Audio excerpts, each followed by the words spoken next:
Welcome to the Fifth Dimensional Academy of Higher Consciousness. I'm Zarathustra. I'm broadcasting from Stockholm, Sweden.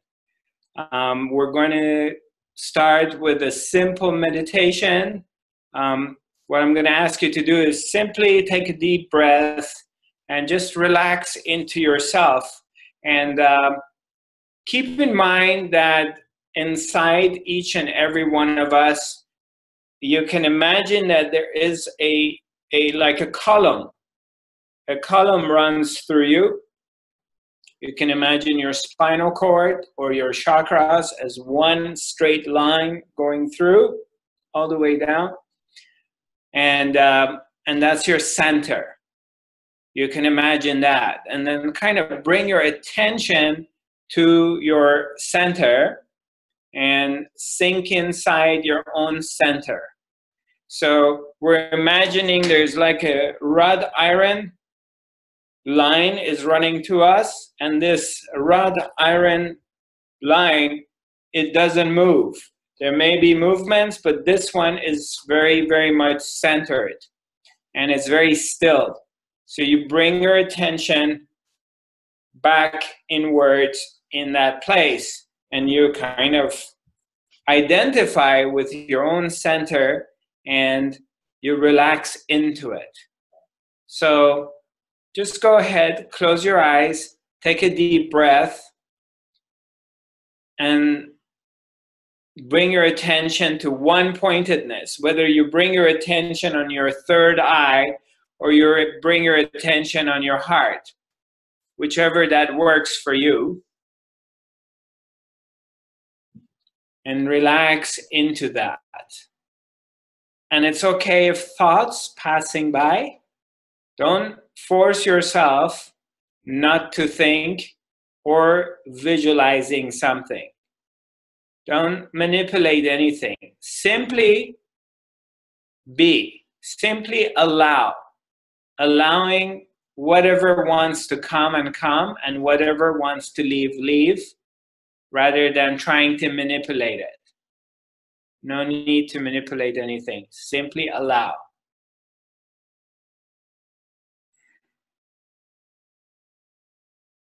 And as you're breathing in and out, in this allowing, in this state of being, with whatever that is, you're simply hanging out and spending time with yourself. You're spending time with what is going on inside you and surrounding you. And you're relaxing into that.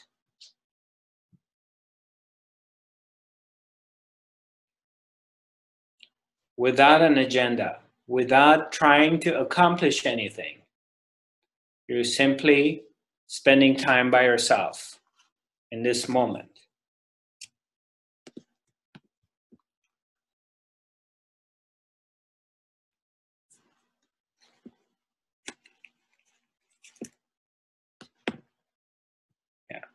There's an acceptance of this moment, and that's what is happening right now. Simply spending time by yourself in this moment.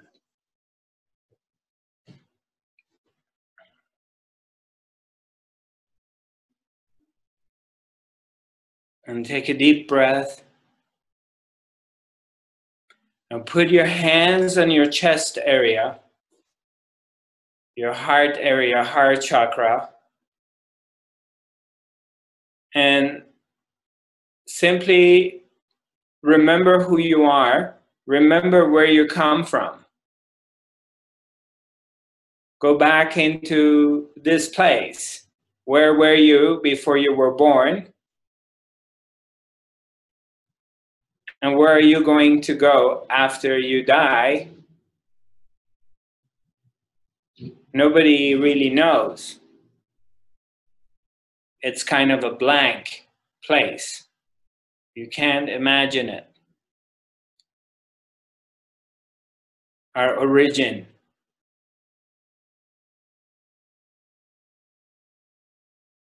We come from nothingness, which is the source of everything, and we go back to nothing, which is again the source of everything. In this journey within ourselves. And a few moments of this journey within ourselves is on this planet.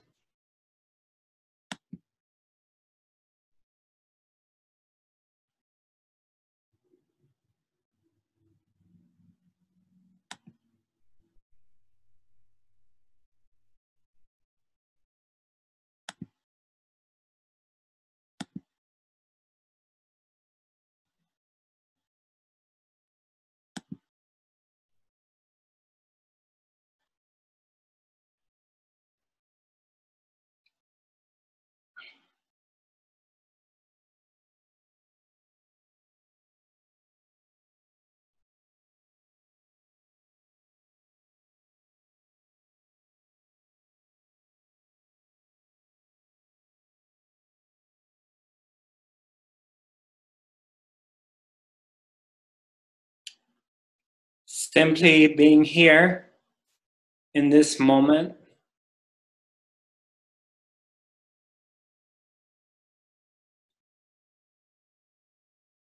without any agendas, without trying to accomplish anything or go anywhere.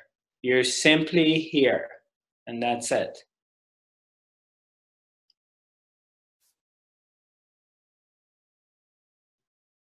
Very, very simple, very easy, without any requirements.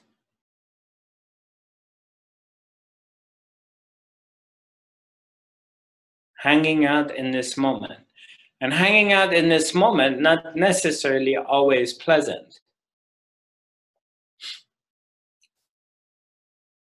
But you're just hanging out in this moment. And that's it.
And as you just feel your heart chakra, I would like you to repeat after me and just say what I'm asking you to say and really mean it when you say it. All right. I love myself. I love myself. I love everybody. I forgive myself.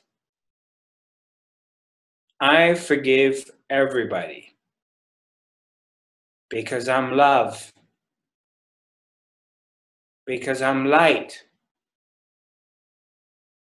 because I'm spirit. That's why I love myself and I forgive myself. I say yes to love. Yes to love. Yes to love. Yes, I say yes to love and allow love and light to penetrate my being. I open up the windows and the curtains of my soul, my heart area, my chest, and I expose it to love and light of God. I expose it to wisdom. Let the wisdom take over, the light, the love to pour in, and to cleanse and purify and expose whatever darkness is there into the total acceptance and gratitude.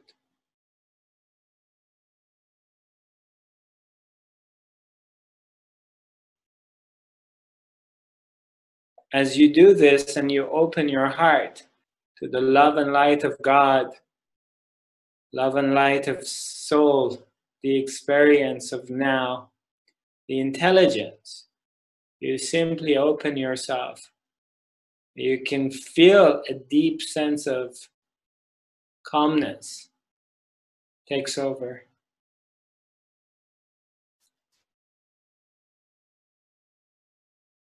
A deep sense of calmness is taking over.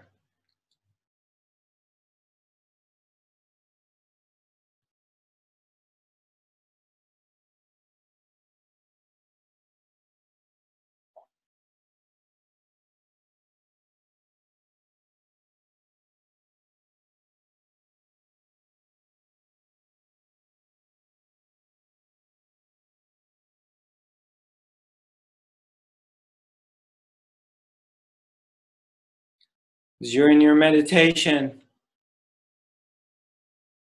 you're sitting comfortably in silence, available to wisdom, available to receive the light and the knowledge and knowing, the wisdom, the intelligence of Her Majesty, the Supreme Soul, filling up your being, atom by atom, molecule by molecule. You're changing in cellular memory. You're remembering your origin. You remember your divinity. You remember that you're from land of God, land of light. You come from oneness, goodness, purity, light, love.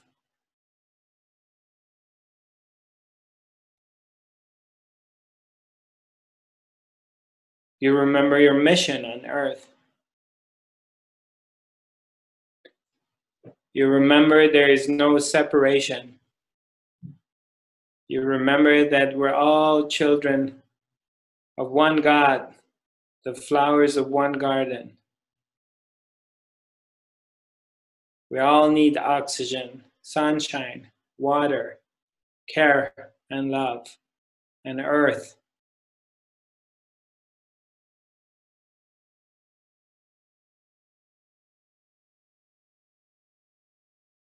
We have common needs.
Yeah, if your hands get tired, you can bring your hands down. You don't have to keep them on your body. You can just relax.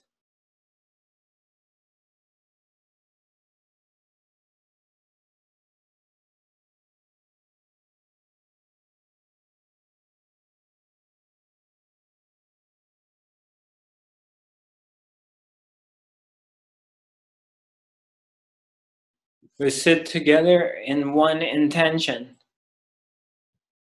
The intention is freedom, happiness. We all want to be free and happy. We want to be loved and accepted. That's the nature of every human being.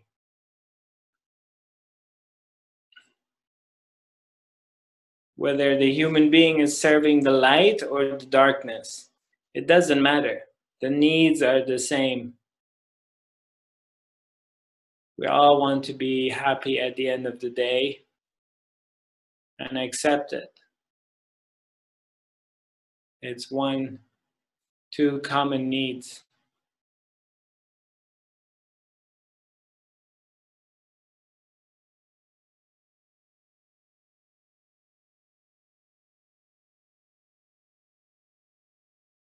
So you're sitting there relaxing.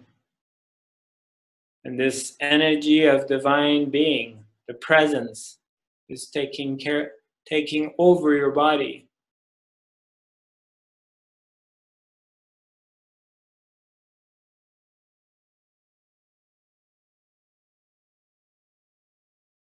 Something has taken over.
Slowly, slowly.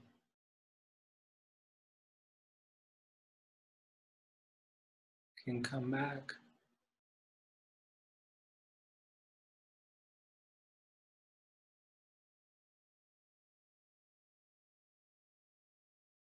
You can come back here.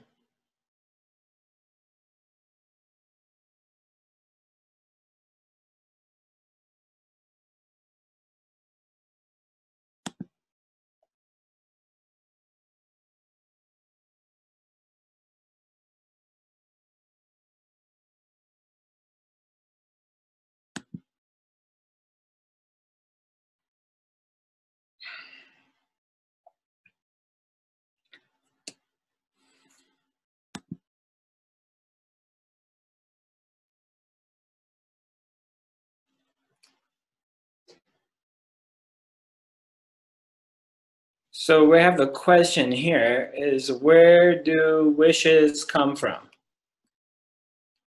Yeah, all desires, oops, dropped my phone. Sorry about that.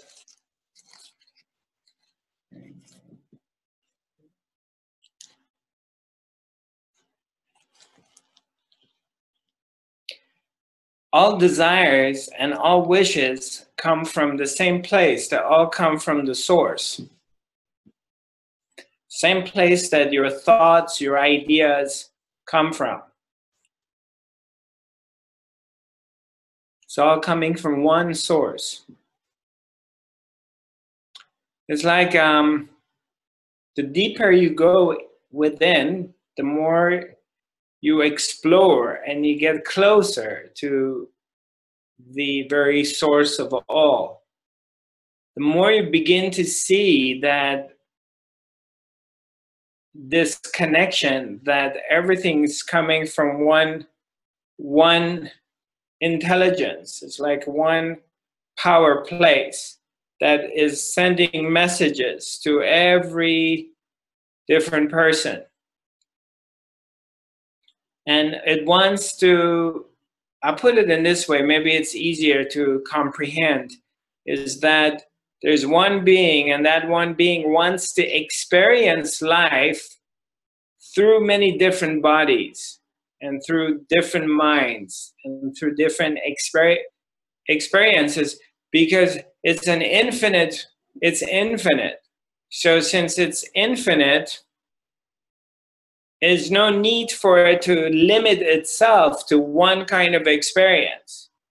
It can experience life as a bad guy, as a murderer, and it can experience life as someone being murdered. It can experience life as a savior. It can experience life as a child, as a mother, as a father. It can experience life in an infinite way. And as we can see, there is 7 billion people on this planet. I don't know the exact statistics of it, but it does experience through every person and thing life. So why not? If you have infinite power and you can be everything, so you could be a shark in the ocean and you can be a goldfish simultaneously. You can experience both and not limit yourself to one of them. So, and then also all these information, all these wishes and desires coming from the same place, same source for different people.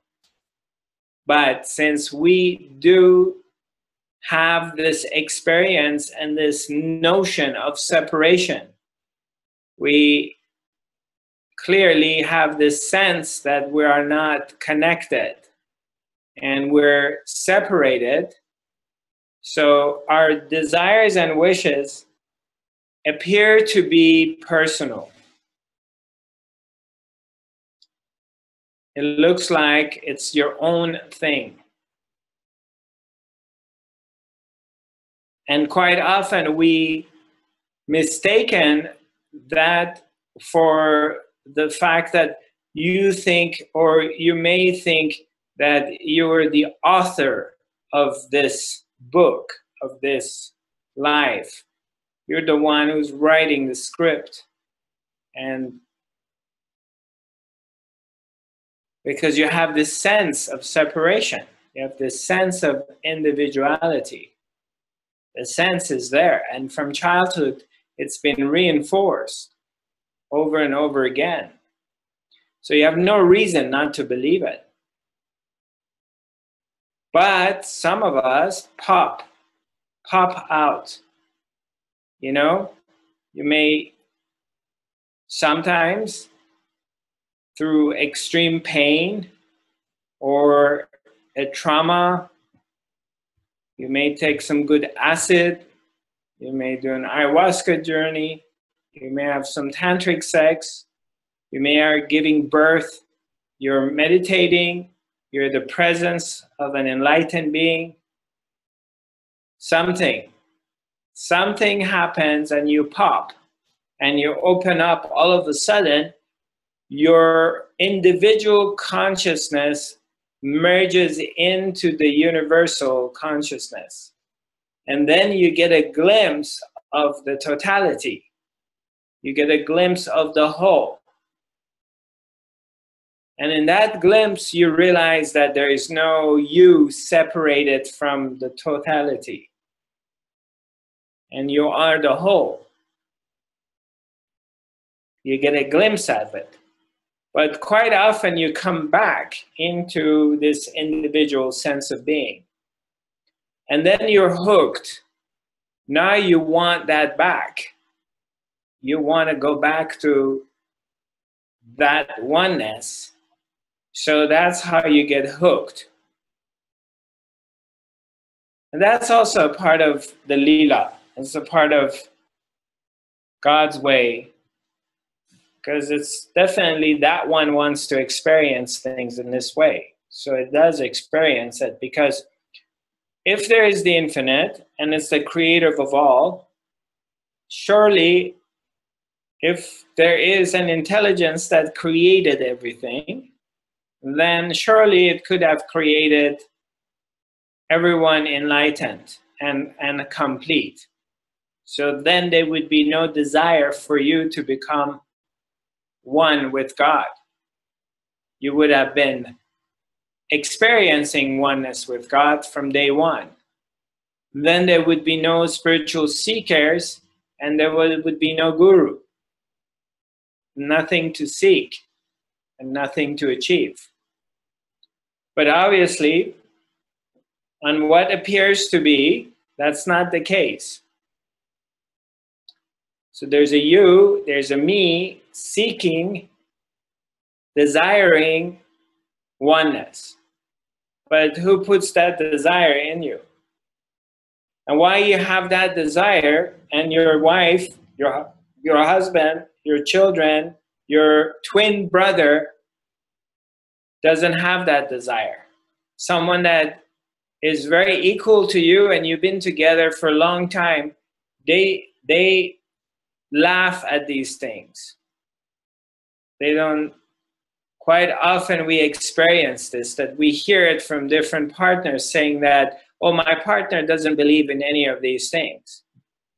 The couple are together, but one comes to these events and workshops and the other one is not into it.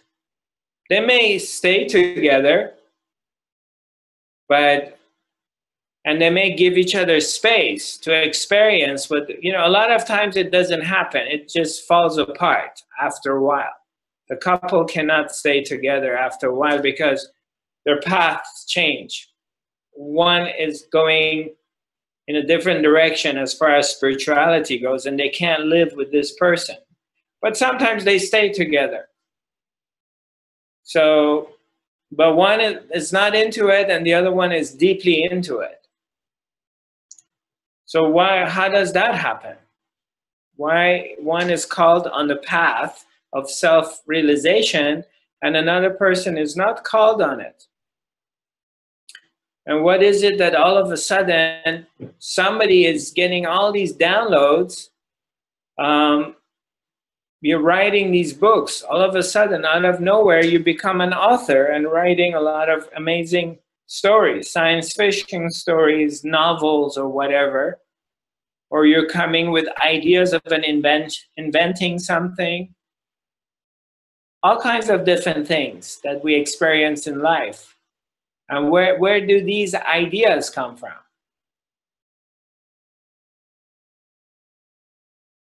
All these thoughts, all these stuff that we write, and all of a sudden we come up with music, we come up with drawings and paintings and sculptures and creativity, fashion, photography, engineering, architecture, all these different things.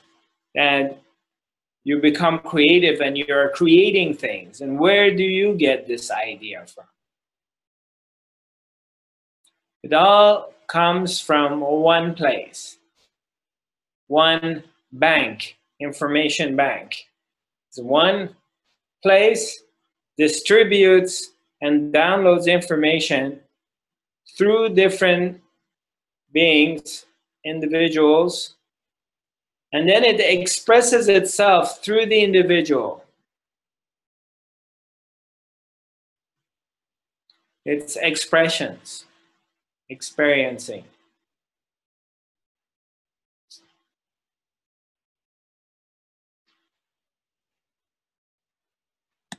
Sophia, does this make any sense for you? Yes, but I have more question on it. Yes, of course, because every question Great. Yeah, go ahead. You can ask me questions. Okay, first of all, I'm just embarrassed and not comfortable that always I ask question, and that's why I have a lot of question, but I hesitate to ask because I don't want to take everybody's time. But I stay silent. Maybe people ask question or they want something, but I see nobody ask questions, so I dare to ask my question. But well, yeah, well, first of all, I welcome questions, and I don't always have the answers. So if I have the answer, I'll answer it to the best of my ability. So I appreciate it. You're asking questions, and you don't need to worry about if it's annoying or I don't have time to answer it. I'll let you know. Okay. Okay. So if my wishes come from that source, okay, why it lasts sometimes a lot of time to reach that goal or wish? Okay, hold on Because a second. If what? Your religion is coming from that source? No. My wishes. Okay, I make a wish. I want for something, for example, something. Right. But you say my wishes come from that source. Yes. It means he want to have experience. Okay. Yeah. By the creatures. So why this wish lasts a long time to achieve, to be achieved? Right. Okay. Right. Why it doesn't help me to have it immediately or in a short time? Right. Exactly. Right.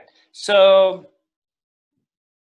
it's an experience, an expression, expressing itself in a certain way through you, creating this desire through you, and then creating the obstacle in front of you that you're desiring. It does it all itself.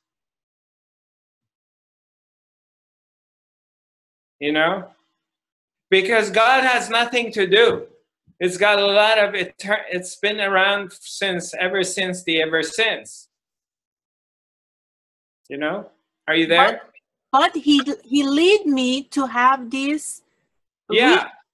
Yeah. Well, I'm answering that. It has nothing to do. Okay. I'm joking, of course. You know that. Listen, if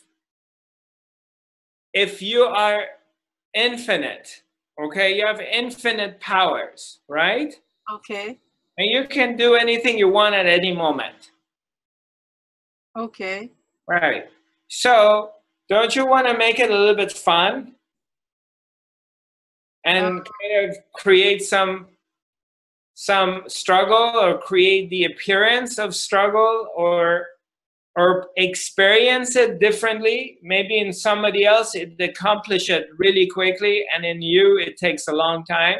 Don't you want to experience a lot of different versions of the same thing, or are you just going to experience one version of it? Okay.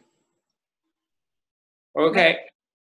Wouldn't you want to experience thousands of different things if you can, rather than just experiencing one thing? If you have eternity to do this, don't you get bored on one aspect? Wouldn't you want to experience every aspect simultaneously, if you can. Okay. Obviously, we can't as individuals, but it can through everybody else, and it's doing it. So what we're talking about, the oneness, is when you recognize, when you realize, when you wake up to that, okay? Awakening.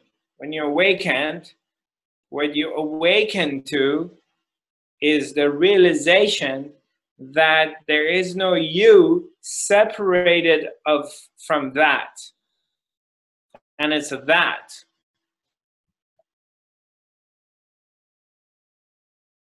It's like the drop of there's a drop coming from the sky. It's raindrops, and they fall into the ocean.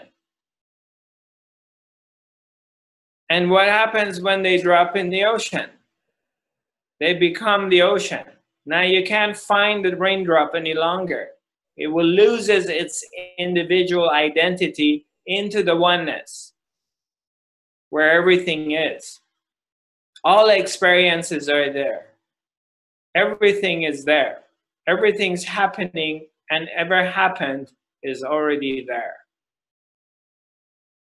It's very difficult to understand that from an individual point of view. The mind can't understand it. Intellectually, it's very difficult to get it. You may accept it and say, okay, I kind of see it. But it doesn't make sense in so many ways. And I understand that too, because it brings a lot of whys. Why is that? Why is this or that? But when you're sitting and you're in silence and you have no thoughts, there's no thoughts, then even that why doesn't come anymore. The why disappears. Because you're there.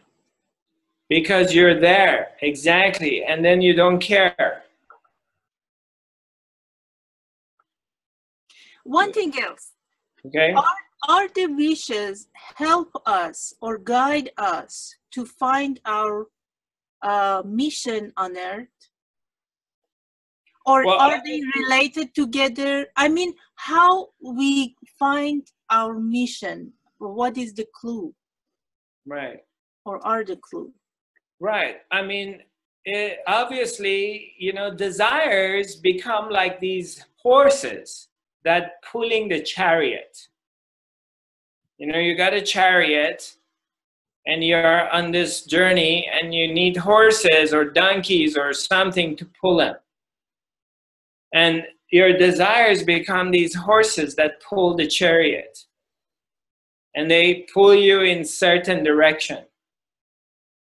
And sometimes they pull you, your desire is pulling you into power and into corruption and the dark side because you want to have power over other people. Or they pull you towards the light. In our case, we're being pulled towards the light, going towards the light.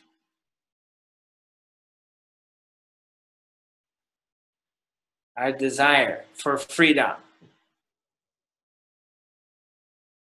And in this desire for freedom, that desire and this journey becomes your life mission.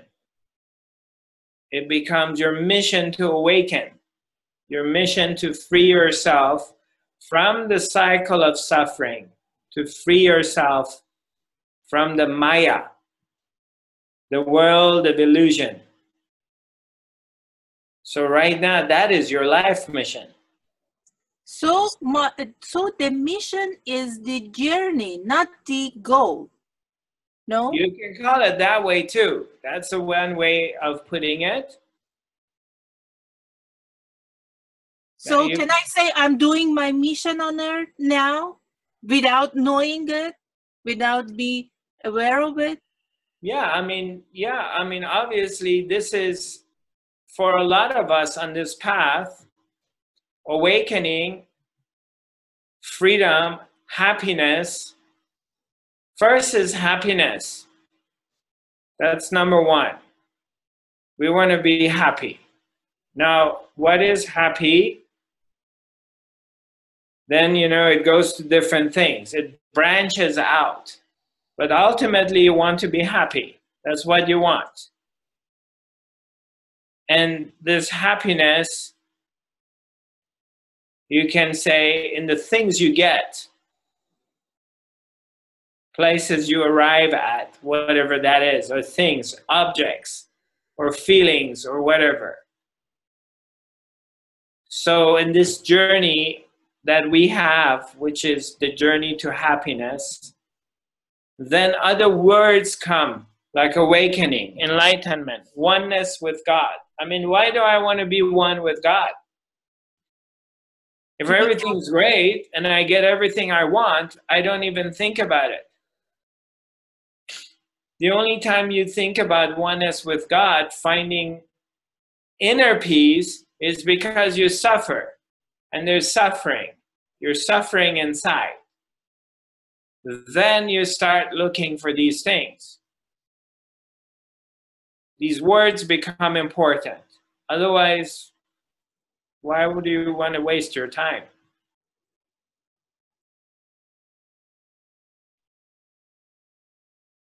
So, freedom is our goal. This is what we want. We want to become free. And in this path of freedom, in this journey of freedom, many different interesting things start to happen.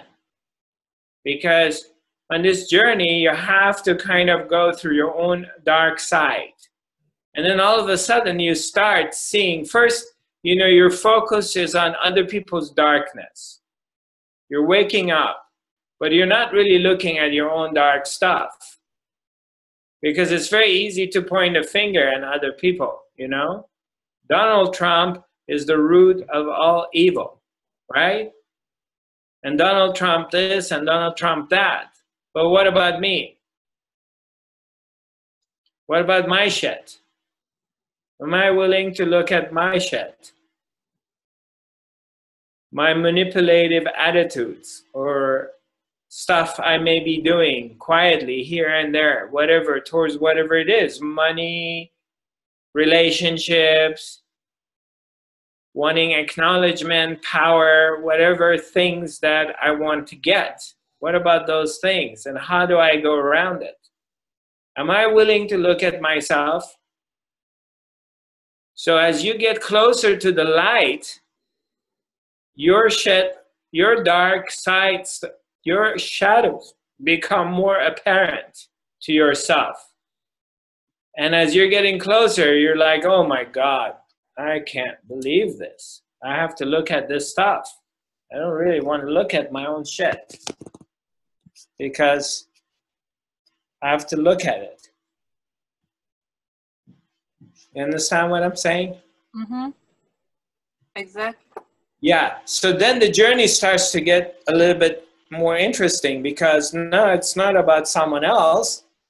Now you're starting to look at yourself and it's like, oh my God, I'm a mess and I have a lot to work on. If you're really honest with yourself and you're very sincere and you want to get to the bottom of this, then when you start to see that part, you become very attentive to it and you don't try to deny it. And you dig deep in it. And then as you go deeper and deeper, more interesting things start to pop.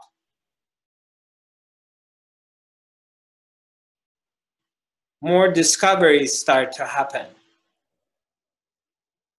You find things about yourself, you find things about other people that they're mirroring you. And you're on this path going deeper in. That's why they call it self-realization. Self-realization or God realization. Self-realization, God realization. So now you're discovering yourself, and then through this discovery, you start to see that other people are mirroring you. You know, your manipulative attitude and the lies you were saying, you start to see it in other people. And the more you become sensitive, you start seeing yourself in them and them in you. Because you're getting closer to the oneness. You're starting to realize things. And you're like, oh my God, I'm looking at myself. This is me. The good, the bad, and the ugly, I'm looking at me. This is myself. And you go deeper and deeper into this journey, and then you slowly start to realize that there's really no others. There's not another one. You thought there was, but they're just reflections of one, the oneness.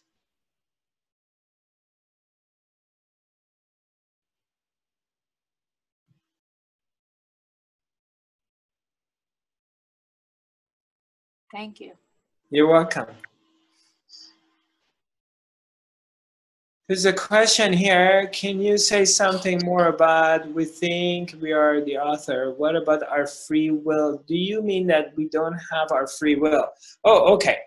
All right, let me just repeat this again. Can you say something more about we think we are the author of our own lives? What about our free will? Do you mean that we don't have our free will?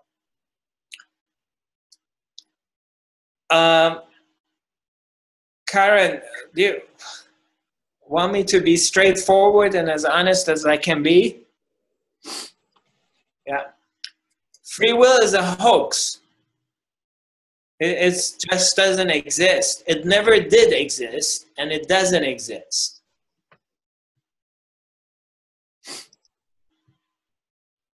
It's just not there. It's there as long as there's a very strong sense of separation. When you have this very strong sense of separation, that you're separated from everything, therefore, you also have this sense of you're the author of your own life. You write the script.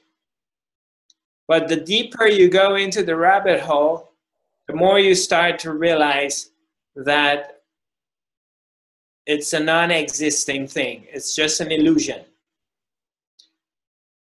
And of course, it's anything I say, anybody can come with the opposite. You know, somebody can, because it's almost impossible to prove it 100%, because anybody can come with the opposite, opposing it, and they can prove it.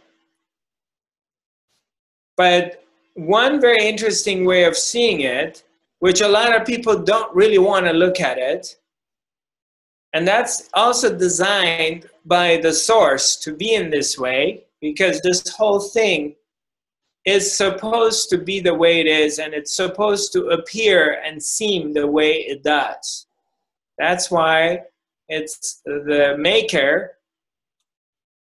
maker's way, God's way, the spirit, whatever words you want to put into it. You know, I use God, the maker, but I know a lot of people don't like that word, whatever. It's designed to appear that you have your free will. This is a design way that you believe you have your free will and you sense it that you have, but it's non-existing.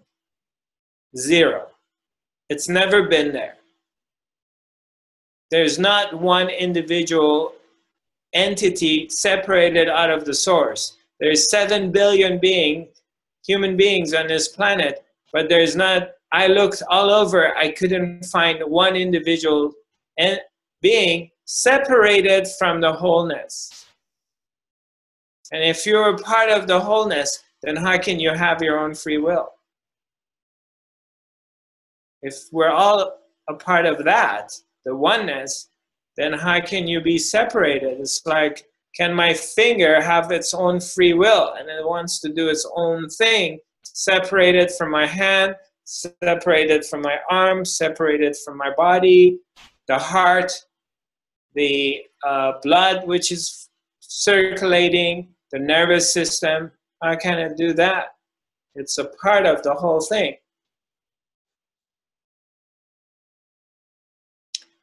And you can examine how many times in your life you wanted to go in this direction and you ended up here. How many people I've talked to and they told me, like, I never planned on having kids. And then the next thing is I got someone pregnant, or I got pregnant and I ended up having kids. So many people have said, yeah, you know, I wanted to be a musician. I wanted to travel the world. I wanted to go to art school. But instead, I'm a mommy and I have 3 kids and I never left my hometown. Or so many times in our lives where we decide to go in one direction and we end up doing something else. We end up doing another job. We end up doing whatever. So why is that? How does that work? Okay, I have another question here. Isn't free will the first gift from Source, even before love and light? Free gift doesn't exist, sweetheart. So it's just non-existing. It's just not there. It's just an illusion. But I'm not here to convince anybody of it. You don't have to accept what I'm saying. None of you need to accept what I'm telling you. You can look at it and understand it or not. It's your own thing. I'm not here to convince you of it. This is my realization. I've realized that for not even my realization. It revealed itself to me. There's the appearance of free will, but it just doesn't exist. It looks like it's there. It looks like you choose, but it's not even there. It's all chosen. It's all. Have you read the book from Paulo Coelho, The Alchemist? How many people have read the book from there? Yeah, okay. And he talks about, it's one of my favorite spiritual books, The Alchemist by Paulo Coelho. The hand that writes all. You remember that part? He talks about the hand that writes all. There's one hand that writes everyone's destinies.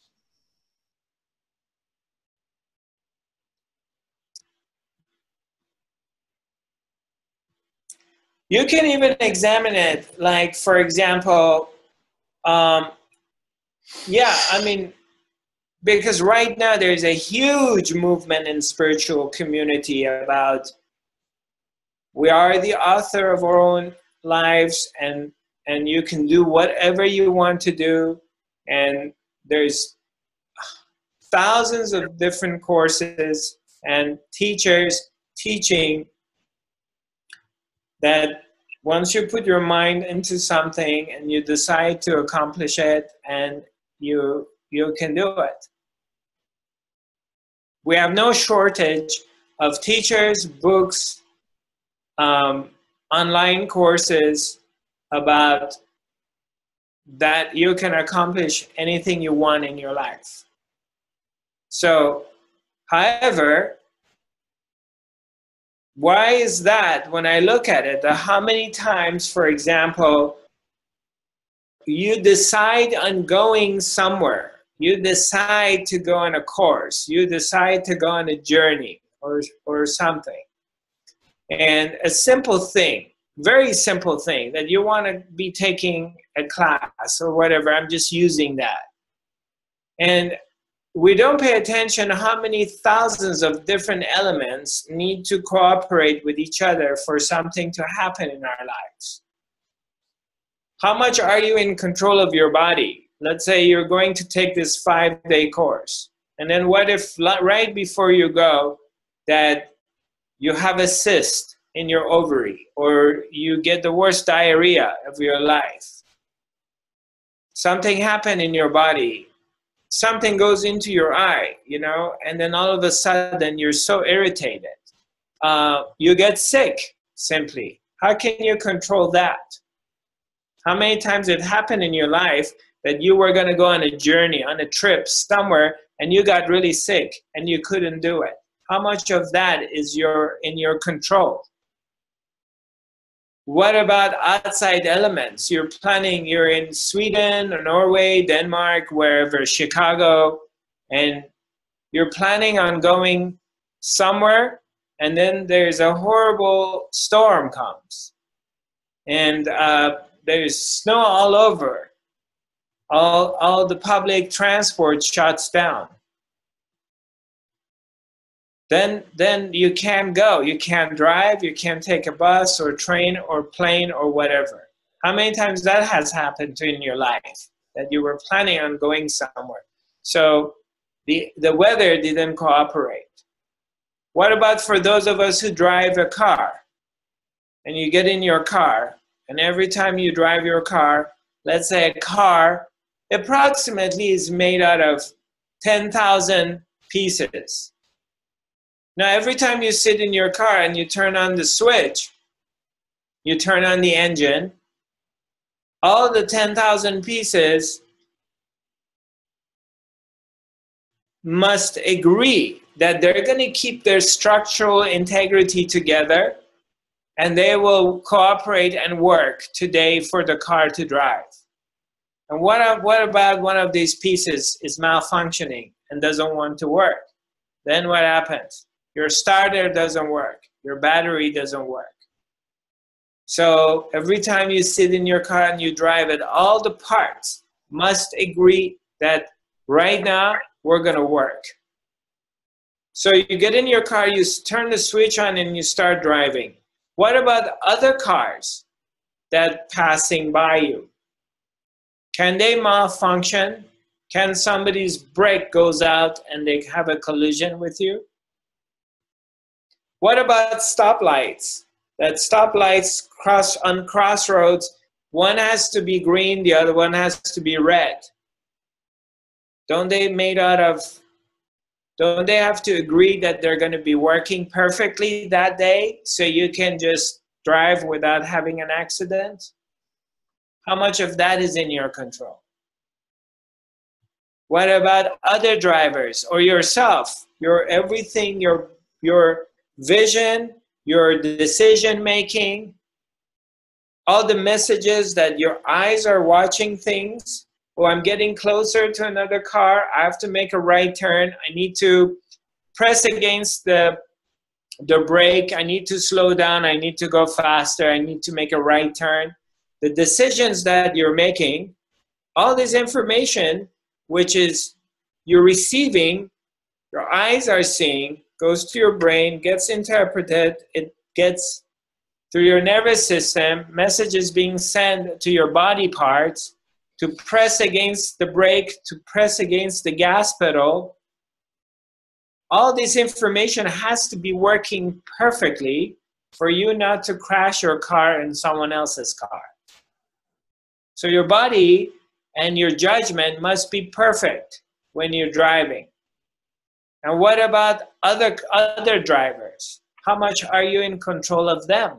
Are you controlling other drivers? That they operate perfectly so they don't misjudge and they don't run into you? You know, when you start to look at the big picture, you start to really wonder, wow, how much of any of it is in my control? How much of it is my free will?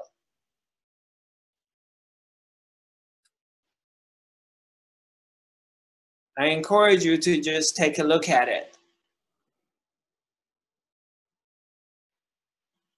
Okay, I have another question here.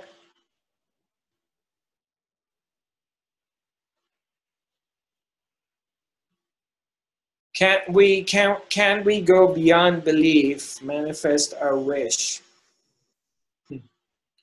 So we are just part of something bigger and should just live and let go with the flow.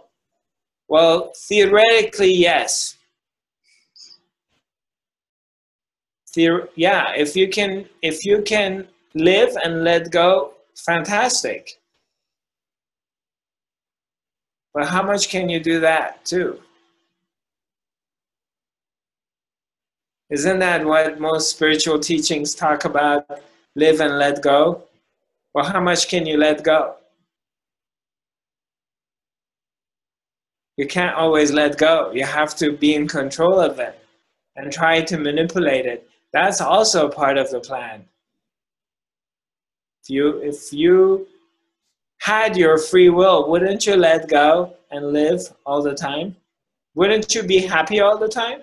If you had your free will, why do you choose to be angry or sad or depressed? You have your free will. Be happy all the time. Why don't you do it?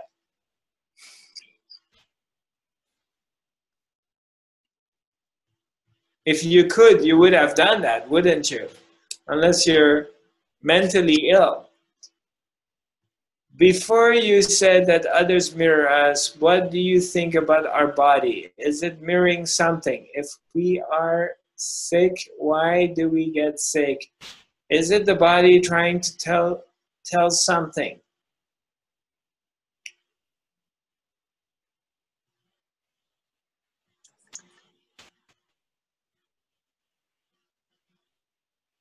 Okay, so did you hear this when I read this question? Before you said that others mirror us. What do you think about our body? Is it mirroring something? If we are sick, why do we get sick? Is it the body trying to tell something? We this whole thing, our existence being on this in this dimension right now, here, obviously we have incarnated in a body. And these bodies, they have a lifespan. They're only going to live for so long. And obviously, we don't know of anyone who's been here ever since physically, their body. So let's say in modern era, somebody lives 80 years old, and part of this process is that the body is going to deteriorate and get sick, and eventually it's going to die. It's just part of the deal. And in this process of this body being born, being expressed, appears, and obviously it's going to disappear, millions of different bodies are being born and millions of them die. And some of them, they live a healthier life and some get sick. So, but again, we go back to the same thing. That which is infinite is experiencing all these bodies simultaneously. It lives in all these bodies. There's one spirit in everybody. There's one living spirit. There's no one been able to continue being. You know, when somebody dies, what do we say? You know, there's an empty shell left, but the spirit is gone. So it's one living spirit in all of these bodies. There's only one. Okay, I'm a bit confused from Sandra. I'm a bit confused. If you say that free will is a hoax, does that mean that our lives already are predetermined? Yes. Like us meeting tonight, yes. It's we can put it that way. It is predetermined. We can put it in that way. But the moment I say that word, then there's going to be another question coming after that. I mean, how many times you met, you know, in a very magical way, you found the love of your life, or very amazing, magical things happen. You're meant to be in a certain place at a certain time to meet somebody, or to come across something, or to experience or observe something. And how did you end up being there in that very moment to meet that person, or that happens? There must be something, a higher intelligence, a supreme intelligence that pushes the buttons and putting things together beyond our understanding, beyond this human thinking. Okay, from Nova. When it's hard to keep track on what timeline you're in sometime, when you remember what it feels like to be stopped by never have been in this life, when I know things I shouldn't know because previous lives, how do you, I don't understand. I don't understand this. Are you around, Nova? Maybe you can explain it to me. Let me see if I can find you. All right, there you are. Nova, I'm going to unmute you. Hi. Hi, Nova. Can you hear me, Nova? No? Nova? No? Okay. The mic isn't working. Okay, her mic is not working. Okay, no problem. Okay, Nova. Let me see if I understand. What it feels like to be stopped. When it's hard to keep track on what timeline you are in sometimes. No, I don't really understand the question, so maybe next time I can answer it.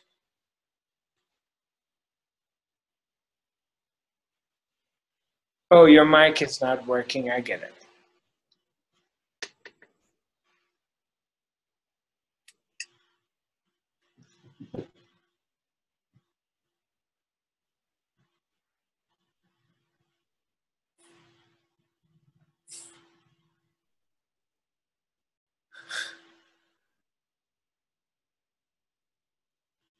I planted a deep seed in your mind, didn't I?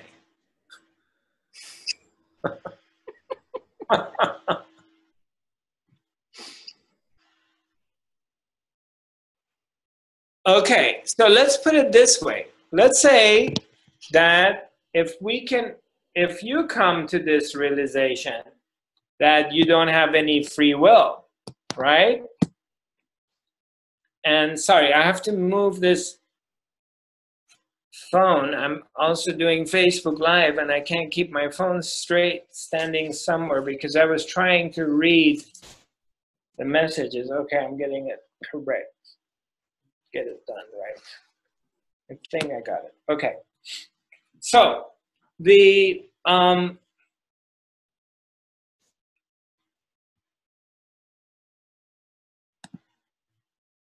look, let's put it this way. If we agree and you come to this thing that everything, your life is already written. It's all predetermined.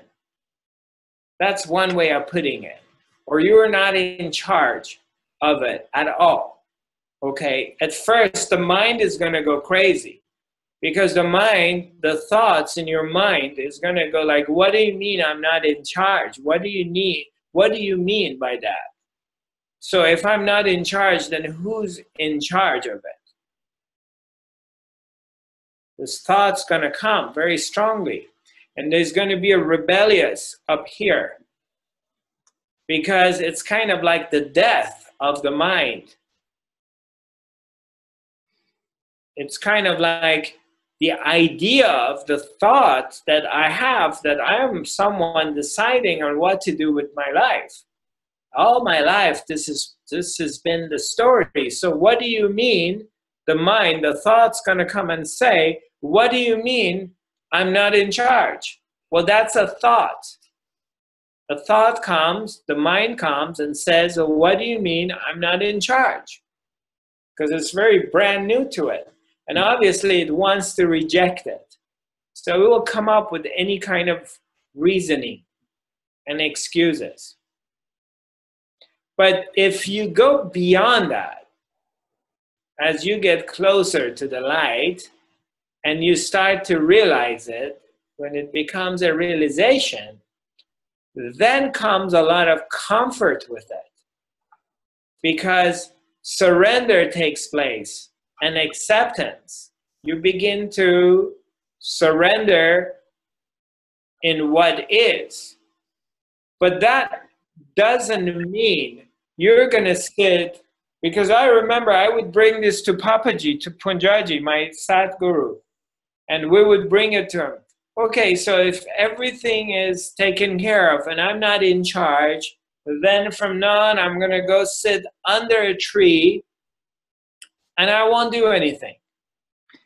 You say everything is taken care of. And Papaji would tell us, go ahead, go sit under the tree and don't do anything. But then you would go sit under a tree, but after an hour, you know, there's like, you start getting agitated. The next thing is like ants going into your pants and they're itching. And then you're just sitting there trying not to do anything. And then there was like, we're in India, right? And then there was like a bicycle guy is riding his bicycle, he's selling ice creams. And then all of a sudden you just say to yourself, oh, I want an ice cream. So you get up and go get an ice cream and you come back and sit under the tree because you're supposed to sit there and not do anything anymore. Everything is provided. But then after a couple of hours, you're agitated and you want to go home. So you get up and go home. And then the next day you would go and sit with Papaji and he would say, okay, did you go sit under the tree and not do anything?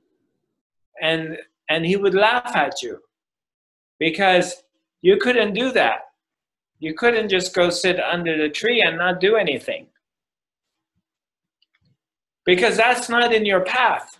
That's not a part of your life. That's not in your destiny. And your destiny is to do what you're doing. Because that's how it wants to express itself, to do what you are. If it wanted you to go sit under a tree and veg, it would be doing that. It would be very effortless. This is what you would be doing all day long. If it wants you to go out there and stress, it will. If it wants you to go run around and try to make money, you will. If it wants to give you money, it will happen like this. If it wants to make you work for it, it will do that. Whatever it wants to do through you, it will do it. And if it doesn't give you any motivations to do anything, you have no energy to do anything. How many times in your life you felt completely stagnant, completely frustrated by yourself, asking yourself, telling yourself, my God, I used to be so energetic and I was so disciplined and I would get up in the morning and I would go to the gym and I would run and lift weights and I was in such a good shape and I was so disciplined and I don't know what happened to me. I just can't do it. And then when it's happening, it wants to do that. There's nothing you can do to stop yourself. Because that's what wants to be expressed through you. The more you start to realize this, the more acceptance comes. You start to accept and surrender.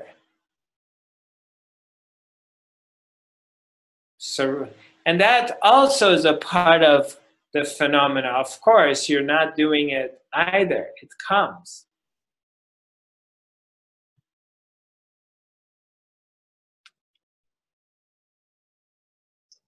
The whole thing is designed. Yeah, you're on, Sophia. There is some contradiction here. You know, because wishes come from him. Okay, if wishes come from him and I want to do something, okay, so I try to do, but something prevents us not to do that. Why is that? Because if wishes come from him, so he needs us to do that.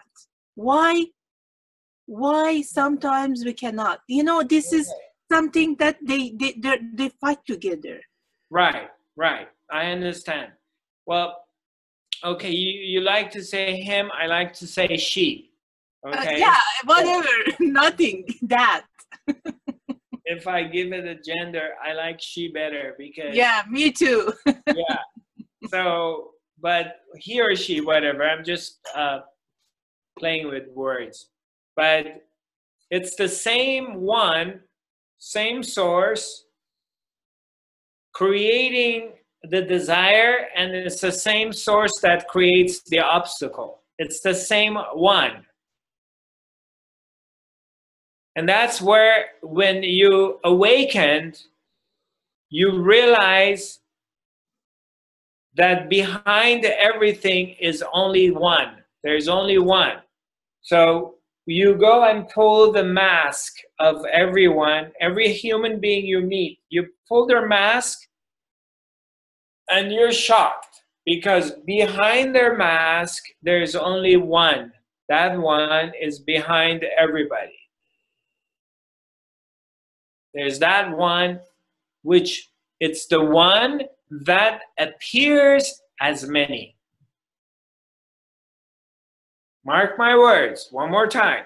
There's one that appears as many. Okay, but how I can recognize that I should go this path or not? From wishes I recognize, or from the prevention and obstacle? Right, same as what you've done up to now. How did you do it? I'm confusing so far. Now, up to this point in your life, how have you come? How have you arrived at this point in your life? You're basically tuning into following your inner voice, right? You're tuning into following something. Is why do you show up at the academy every week? What makes you come? Something pushed me and something kicked me. Exactly. Something pulls you to this, right? So you just trust that thing. We don't know what that thing is. Okay, more than the wishes. Well, whatever it is. Now, I wish to go and eat something, okay, for example. Right. But something pushed me to sit here and talk to you. Right. Okay, which one is stronger? Wishes or this hidden hand? Right now, the hidden hand, because you're still here. You're still here talking to me, right? Okay. Now, if the other one was stronger, you would be going to the kitchen and you would be eating something. So obviously, the one that is holding you here, talking to me, is what wants to be experienced right now. But in the meantime, this other desire for food pops. It's like a bubble coming up, but it's not strong enough to take you away. They're both the same, sweetheart. They're both coming from the same source. The desire to be here and listen to me, and the desire to go eat something. They're both coming from the same source. There's the appearance of duality. It seems like there is a duality thing happening and there's confusion. It looks like it. It feels like it. It's very real. But both of them coming from the same source.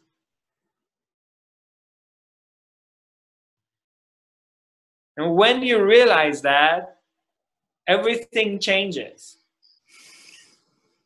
Everything in your You know, what happens when a blind man all of a sudden can see? Well, everything and nothing. Because if a blind man all of a sudden can see, everything changes for the blind man. It's a brand new world. But the world doesn't care. No one else cares that he can see or not. The sun still shines, the birds still do their thing, the traffic is still there, the postman still delivers the mail, government is still running its show. Nobody really gives a shit if a blind man can see. So everything changes, yet nothing has changed. And the same thing here. It's the same source, the same force runs the duality in you to create the illusion that there is separation. It's just illusory. It doesn't even exist. Because there's never been separation. It's only one. So why she confuse us? It's a part of the game. It's the lila of life because it's bored and wants to play with itself. So it starts imagining things. It's out of boredom. Because when you sleep and you don't dream, when you're sleeping and you're not dreaming, there is no world. There is no you and there is no world. The lila is not there. The world doesn't exist. When you sleep and you don't dream, there is no existence. Everything disappears. There's nothing.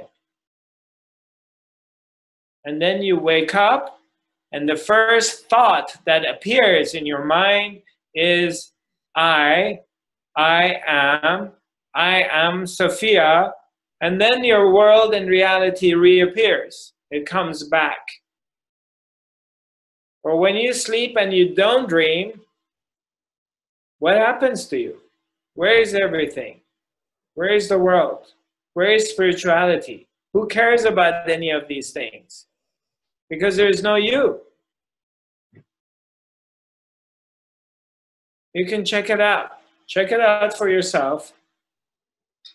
When you sleep and you don't dream, no dreams, nothing. What happens to you?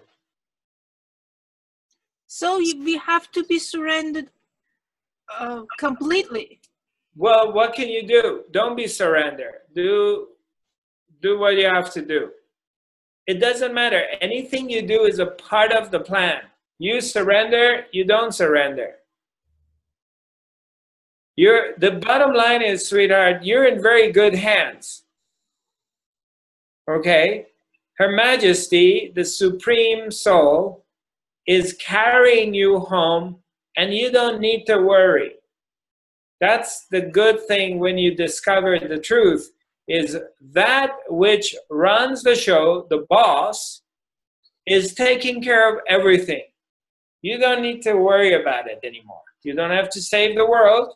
You don't need to get all excited about it. Just do your thing, and you're taken care of. You're in good hands. The world is in good hands, and all is well. And everything you need to know will come to you. Everything you need to realize, it will be realized. You just stay in that place, if you can. You stay in your center, you stay in trusting, and you start to see it that way, that God is in control of everything and has always been in control of everything, and there's nothing to worry about. Even though there's the appearance of worry, even though there are times that it looks very controversial, but everything is taken care of.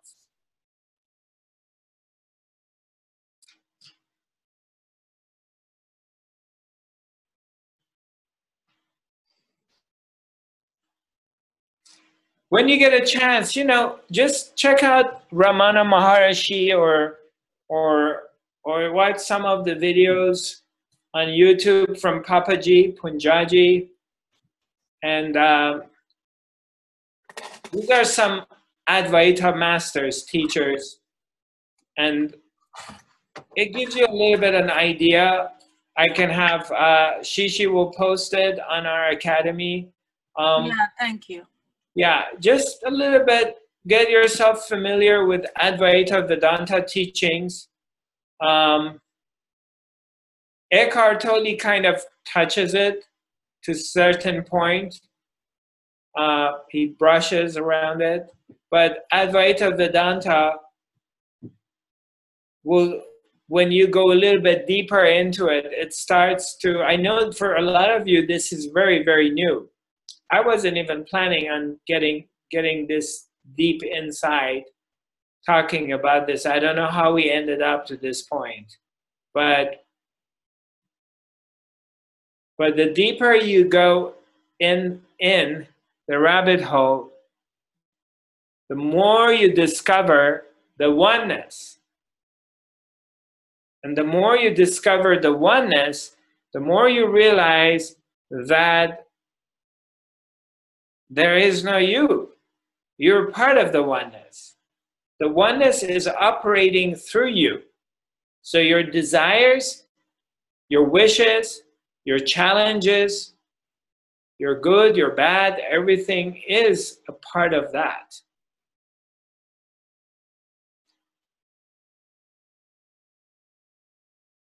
That is expressing itself through all of us. That's why when I do the healing I do, with all the miracles that happen when I do the work, that's what I always say. This has nothing to do with me. I'm not the one who did the healing. Not you. Those of you who've been around me, you know I've never claimed the healing that happens has anything to do with me. There is something else much greater than this guy who does the healing. And I can't claim it as me. Yet I'm a part of it. But it's not me. It does the work.